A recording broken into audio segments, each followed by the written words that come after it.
दोस्तों, मैं हूँ आरती। संस्कृति आईएएस के यूट्यूब चैनल पे आप सभी का स्वागत है। मैं हाजिर हूँ एक नए टॉपिक को लेकर के। आज का टॉपिक हमारा है कि वैश्विक स्थिति ऐसी हो रही है कि अलग अलग देश एक दूसरे से लड़े पड़े एकदम। कहीं पर जो है गोला बारूद हो रहा है, कहीं पर जो है एक तरीके से रॉकेट छोड़ रहे हैं। आपने पढ़ा ही होगा फिलिस्तीन इसराइल वाला मामला, यूक्रेन और रूस का मामला, और साउथ कोरिया नॉर्थ कोरिया, और भी अन्य देश ऐसे हैं जहाँ पे हम लगातार जो है ऐसी खबरें सुन रहे हैं। और कुछ दिन पहले जो है रसिया की तरफ से एक स्टेटमेंट भी आया था कि अगर जो है कुछ ऐसा होता है तो बिल्कुल वर्ल्ड वॉर 3 होने की संभावना पक्की है और परमाणु हथियारों का वो इस्तेमाल करेंगे। और अगर परमाणु हथियारों का इस्तेमाल होगा, उनके स्टेटमेंट ये थे कि विश्व जो है पीछे चला जाएगा। लेकिन ऑक्सफोर्ड यूनिवर्सिटी के एक प्रोफेसर हैं, उन्होंने कुछ स्टेटमेंट ऐसे जारी किए हैं कि अगर तीसरा विश्व युद्ध होता है तो एक तरीके से अपने आप को बचाने के लिए, या फिर जो तरीके से होता है विकास जो होता है मानवों में, उसके तहत ऐसा होगा कि इंसान जो है बुलेट प्रूफ बन जाएंगे।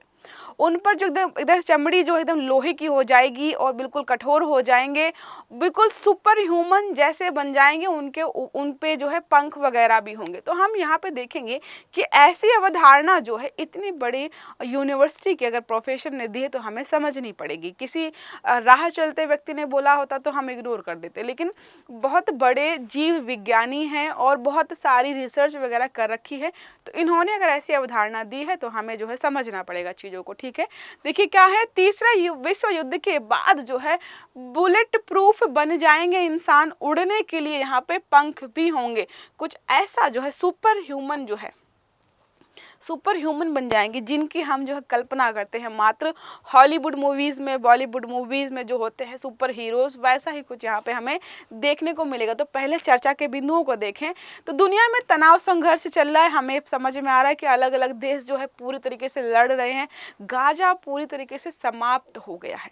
वहाँ पे आप देखेंगे ना तो पहले कितना शहर कैसा था, अब जो है वहाँ पर शहर के नाम पर सिर्फ और सिर्फ जो है खंडहर मिलेंगे जिन पर बमबारी की गई है। तीसरे विश्व युद्ध जैसा ही बिल्कुल जो हाल हो चुका है, परमाणु हथियारों का उपयोग हुआ था हमारे यहाँ पर। ऐसे परिवर्तन आएंगे जिनकी कल्पना करना खौफनाक होगा अगर परमाणु हथियारों का इस्तेमाल किया जाएगा। जैसे आपने कोई हॉलीवुड मूवी देखी कि यहाँ पर जो एक्सप्लोजन हुआ था और उसके बाद जो है इंसान जो है कुछ ऐसे दिख रहे हैं, तो कुछ वैसी ही कल्पना यहाँ पर जो है की जा रही है।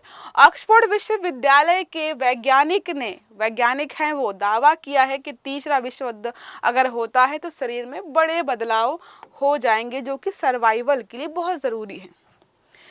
जब सर्वाइवल के लिए जो है, उन्होंने ये भी कहा कि हम छोटे से कीड़े, मतलब बोला जाता है कि मानव जीवन जो है एक तरीके से जेलीफिश से शुरू हुआ था। जेलीफिश से उत्परिवर्तित होते होते आज हम ऐसे दिख रहे हैं। तो अगर सर्वाइवल की बात आती है तो सुपर ह्यूमन हम क्यों नहीं बन सकते हैं। जैसे हमने हमारे पूर्वजों को देखा है ना कि हाँ पूर्वज ऐसे थे। अगर जो है जेलीफिश नहीं उसके बाद का कुछ देखे तो हमारे पूर्वज कैसे थे, चिंपांजी जैसे दिखता है, अभी बंदर जैसे दिखते, वैसे ही कुछ दिखते थे ना। तो अगर उससे हम जो है आज ऐसे दिख सकते हैं तो उनका मानना है कि अगर कुछ ऐसा होता है, परमाणु हथियारों का इस्तेमाल होता है, तो हम सुपर ह्यूमन जैसे दिखेंगे, सुपर ह्यूमन बन जाएंगे। ठीक है, मुख्य बिंदुओं की बात करें तो प्रोफेसर जी का नाम याद रखिएगा, टिम कूलसन। तो टिम कूलसन ने इन्होंने बोला है कि थर्ड वर्ल्ड वॉर के बाद इंसान बुलेट प्रूफ त्वचा हो जाएगी, उनकी जन्मजात निंजा कौशल हो जाएंगे, पंखों के साथ मार्वल शैली के सुपर हीरो में बदल जाएंगे। मार्वल सीरीज की मूवीज देखी हैं आपने, तब उड़ते हैं, बिल्कुल पावर्स बहुत सारी होती हैं, अलौकिक शक्तियाँ जो जिनको कहते हैं हम, वो उनके पास दिखाई थी। वैसा ही कुछ यहाँ पे हमें देखने को मिलने वाला है। प्रतिष्ठित यहाँ पर प्राणी विज्ञानी और जीव विज्ञानी है, तो किसी ऐसे वैसे व्यक्ति ने नहीं कहा है, आपको ये याद रखना है। आनुवांशिक बदलाव होंगे, उन्होंने बोला है। आज की तुलना में हमें मजबूत, फिट, लेकिन जो है लड़ने में कठिन, जो मतलब लड़ाई वगैरह होती है उसमें हमें बहुत स्ट्रांग बनाएंगे। क्रूर वातावरण से निपटने के लिए, आश्रयों को तैयार करने के लिए और खोई हुई तकनीकी और विज्ञान को एक साथ जोड़ने के लिए हाइपर इंटेलिजेंस हासिल कर सकते हैं। तो समय की मांग अगर होगी, जब सब कुछ खत्म हो जाएगा और हमें नए तरीके से सिरे से जिंदगी अगर इंसानों को शुरू करनी पड़ेगी, तो वहाँ पे इंटेलिजेंस काम नहीं आएगी, हाइपर इंटेलिजेंस काम आएगी, जो कि जो है एक तरीके से सर्वाइवल इंस्टिंक्ट जो होती है मनुष्यों की, उसके तहत अपने आप विकसित हो जाएगी। इनकी ये रिसर्च यहाँ पर ये बता रही। तो कुछ बच्चे कमेंट करेंगे कि मैम पागल हो गई, कैसी बात की। तो मैं नहीं बोल रही हूँ, किसी वैज्ञानिक ने शोध किया, उसके बाद यहाँ पर रिसर्च प्रकाशित की है, ठीक है। अगर बात करें यहाँ पर पंखों की, तो मैंने आपको बताया कि उन्होंने बोला है कि छोटी सी जेलीफिश से हम जो आज अगर इस तरीके के देख सकते हैं, तो सुपर ह्यूमन तो हमसे काफ़ी मिलते जुलते हैं। बस स्किन का जो है एक तरीके से चमड़ा चेंज हो जाएगा और कुछ पंख होंगे जो कि पीछे दिखाई देंगे, बस 2 चीज़ें यहाँ पे नई होंगी। अगर बात करें यहाँ पर कि विकास प्रक्रिया में जो है क्या क्या यहाँ पे तेजी आएगी या बदलाव क्या होगा, तो उन्होंने बोला कि जब कुछ ऐसा होगा, परमाणु हथियारों का इस्तेमाल किया जाएगा, तो हमारे जेनेटिक्स में कुछ चेंजेस होंगे, जिससे विकसित होने की जो प्रक्रिया गति है वो बहुत तेज हो जाएगी। जैसे जेलीफिश से हमें इंसान बनने में, जो नॉर्मल हम अभी दिख रहे हैं, उसमें हजारों साल लग गए। तो बोला इतना समय नहीं लगेगा, क्योंकि जो है हम एक तरीके से जब ये चीज़ें होंगी तो हम विकास बहुत जल्दी करेंगे। क्योंकि हम देखो, आपने सुना होगा कि कभी भी हम कोई नेचुरल प्रोडक्ट यूज़ करते हैं तो उसके रिजल्ट्स हमें बहुत देर में दिखाई देते हैं, क्योंकि प्राकृतिक घटनाएं बहुत धीरे धीरे होती हैं। तो हमने जो एवोल्यूशन किया वो नेचुरल था, लेकिन यहाँ पे जो है परमाणु हथियारों का इस्तेमाल होगा, परमाणु घटनाएं होंगी जो कि मैन मेड है, उसके बाद जो एवोल्यूशन होगा वो प्राकृतिक नहीं होगा, इसलिए जो ये बहुत तेजी से होगा, ठीक है। तो क्या है, विकास वह प्रक्रिया है जिसके जरिए मनुष्य सहित दूसरे जीव आनुवांशिक विभिन्नता या प्राकृतिक चयन के जरिए समय के साथ बदलते हैं, ठीक है। जीवों में ऐसी विकसित चीजें होती हैं जिससे जीवित रहने और प्रजनन में सुधार करने के लक्षण होते हैं। हालांकि पर्यावरणीय आपदाएं, युद्ध, बीमारी, जलवायु परिवर्तन जैसी घटनाएं जो है विकासवादी दिशा में बदलाव लाती हैं। पहले के इंसान जो है कैसे घर बनाते थे कि महीनों लग गए, सालों लग गए। समय के साथ साथ हमारी टेक्नोलॉजी बढ़ती जा रही है, हम जो है घर बनाना हो, कुछ भी बनाना हो, बहुत कम समय लगता है। पहले लोग जो है बैलगाड़ी में बैठते थे, 4 दिन में 5 दिन में पहुंच रहे हैं। अब क्या है, फ्लाइट में बैठिए, ट्रेन में बैठिए, समय कम लगेगा ना। तो समय के साथ जो है परिवर्तन होते रहते हैं। अब यहाँ पे सुपर ह्यूमन एक वर्ड यूज़ किया उन्होंने कि सुपर ह्यूमन बन जाएंगे। तो सुपर ह्यूमन वर्ड के बहुत सारे मतलब हैं, हम सबको एक एक करके देख लेते हैं।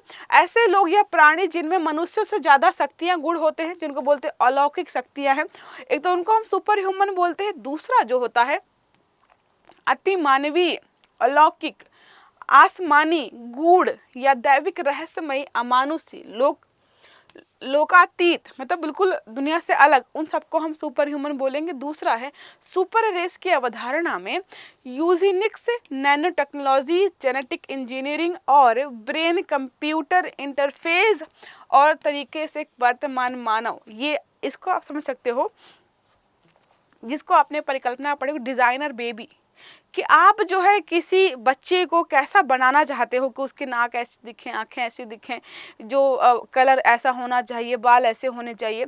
उसी तरीके से अगर इन सारी तकनीकियों का इस्तेमाल करें तो सुपर ह्यूमन भी बनाए जा सकते हैं। अगर जो है विज्ञान ढंग से काम करे, रिसर्च करे, तो जो हमारी नॉर्मल स्किन है उसकी जगह कुछ ऐसे प्रोडक्ट को या ऐसे चीज़ों का इस्तेमाल करे कि स्किन जो है बुलेट प्रूफ हो जाए, ठीक है। पीछे जो है पंख लगे हों उड़ने के लिए, तो ये सब चीज़ तकनीकी संभव है। और लास्ट जो है एक ईमेल ऐप भी है, सुपर ह्यूमन जो है एक ईमेल ऐप भी है। इसकी स्थापना राहुल वोहरा ने 2024 में की थी, तो कंफ्यूज नहीं होना है। वर्तमान की स्थिति क्या है, इजराइल, फिलिस्तीन, रूस और जो है यूक्रेन और अन्य देश जो आपस में लड़ाई में लगे हुए, युद्ध की स्थिति बनी हुई है। उन्हीं सबको देखते हुए बोला जा रहा है कि ऐसा समय दूर नहीं है जबकि 3rd वर्ल्ड वॉर यहाँ पर हो सकता है। अगर तीसरा विश्व युद्ध होता है तो हमने पढ़ा कि क्या क्या चीज़ें हो सकती हैं। अब तीसरे के पहले जो दूसरा विश्व युद्ध हुआ था, उससे प्रश्न जो है कई बार परीक्षा में पूछे जाते हैं। तो एक बार हम यहाँ पे देख लेते हैं कि जो 2nd वर्ल्ड वॉर हुआ था, कब हुआ था, कौन कौन से देश शामिल थे, इससे कितने लोग मारे गए और उसको दुष्परिणाम तो हम आज तक भुगत ही रहे हैं। हम मतलब क्या है, बहुत सारे देश ऐसे अन्य हैं जो भुगत रहे हैं इन परिणामों को। द्वितीय विश्व युद्ध की शुरुआत जो 1 सितंबर 1939 को 30 से ज़्यादा देश शामिल थे। मित्र राष्ट्रों ने जो है नाजी जर्मनी, जापान, इटली की धुरी शक्तियों को हराया था। 5 से 7 करोड़ लोगों की यहाँ पर जान गई थी। देखो, हम जो सोचते हैं कि हम विकास की गति में आगे बढ़ रहे हैं, विकास कर रहे हैं, शायद ये घटना नहीं हुई होती तो हम जो है और अच्छी कंडीशन में होते और अच्छा हमने विकास अभी कर रखा होता, पर्यावरणीय समस्याएं जो हम अभी देख रहे हैं वो जो है 50 साल बाद देख रहे होते, लेकिन जो है चीज़ें ऐसी हुई जिसकी वजह से कुछ यहाँ पे हमें नुकसान देखने मिल रहे हैं। अमेरिका ने जापान पर जो सबसे ज़्यादा खतरनाक चीज़ की वो है 6 अगस्त 1945 को एटम बम गिराया था। उसके जो है दुष्परिणाम यहाँ वहाँ पर बच्चे अभी भी विकलांग पैदा होते हैं, ये आपने बहुत बार पढ़ा होगा। जर्मनी ने पोलैंड पर आक्रमण किया था। ब्रिटिश और जर्मन नौसेनाओं के बीच जो है समुद्र में भीषण युद्ध हुआ था। मित्र राष्ट्रों की सेना में सबसे बड़ी संख्या भारतीय सैनिकों की रही थी।